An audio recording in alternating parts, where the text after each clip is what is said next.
We think that Quebec, but the analysis can be applied elsewhere, should do two things as quickly as it possibly can.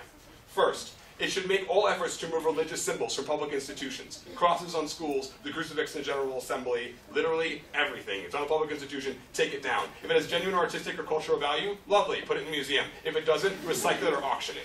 Two, we tell you that we should end tax exemptions for religious institutions. This is to say, your church should not be subsidized. You give to that church, it's like giving to your local squash club. Makes no difference to us. But one thing we will say is that if you run a food bank out of your mosque or church, that can still be subsidized. We don't think that the religious practice should be at all. We don't think it serves compelling state interest. We will run you today with 4 constructive arguments in the next 4 minutes plus my partner's speech. First, I tell you that religious symbols, meaning in public spaces, meaningfully alienate individuals who do not ascribe to those symbols.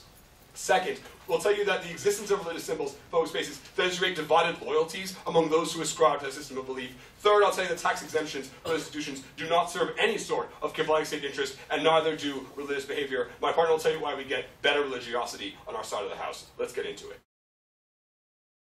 We disagree with the notion, for example, that the Quebec Charter was perfect the way it was introduced in 1975 and that it can't be fundamentally changed or discussed. We think states can have projects. We think states can take purposive measures to attempt to implement their values, provided that they respect individual liberties. And we believe that one such project would be trying to remove the religious symbols of our past that we see around us and being even-handed by not shoveling out cash through various kinds of tax exemptions.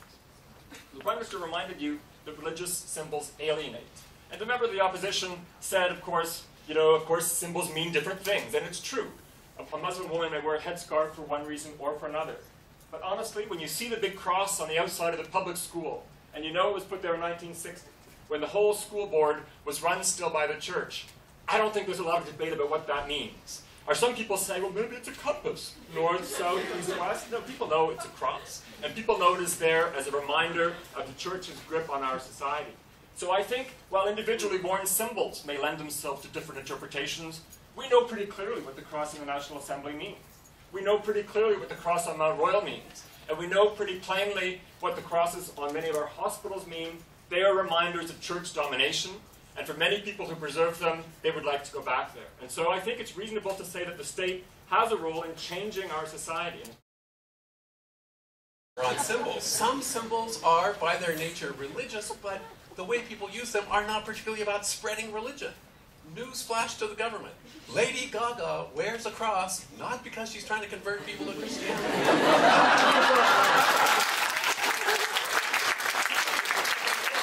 People should have the freedom to choose to wear certain things based on style or whatever. Some people wear these things as a form of mockery. I mentioned Rastafarians a minute ago. Look up Pastafarians on the internet, and you will discover people who are mocking religion. What do? They wear spaghetti strainers. So go ahead and start outlawing that and coming up with other ways to limit the use of pasta strainers. I just think this resolution would be impossible to enforce in any sensible way, because what you're trying to do is infer things by viewing it, infer things about the intent of the other person. On the basis of what? I mean, this is a simple question. When is a headscarf a religious symbol, and when is it a scarf? That is something that the state says it's going to determine for you. Thank you, but no thank you. I think that what they do represent is where Quebec has come from. And the reality is that Quebec did form and was formed as a French Catholic colony, and that people here were actually ostracized and left out of the majority of Canada because of being oppressed minorities in their Catholic views.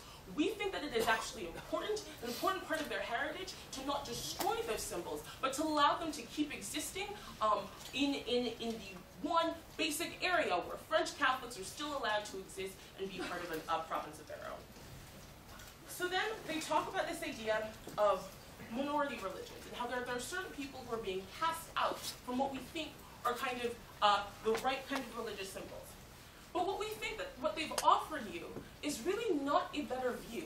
What they've just told you is to simply get rid of all religious symbols in the public sphere. But we think that the best way for all religions, including the minority religions, to be able to protect their rights and to practice is for them to also be able to engage in the public sphere, not to withdraw, to make religion a private thing. Because we actually think on our side of the house that that's just not the case. We think that religion is a shared experience. It's something that people engage in a public way, and that what they're doing is they're actually limiting the way in which people can engage with it.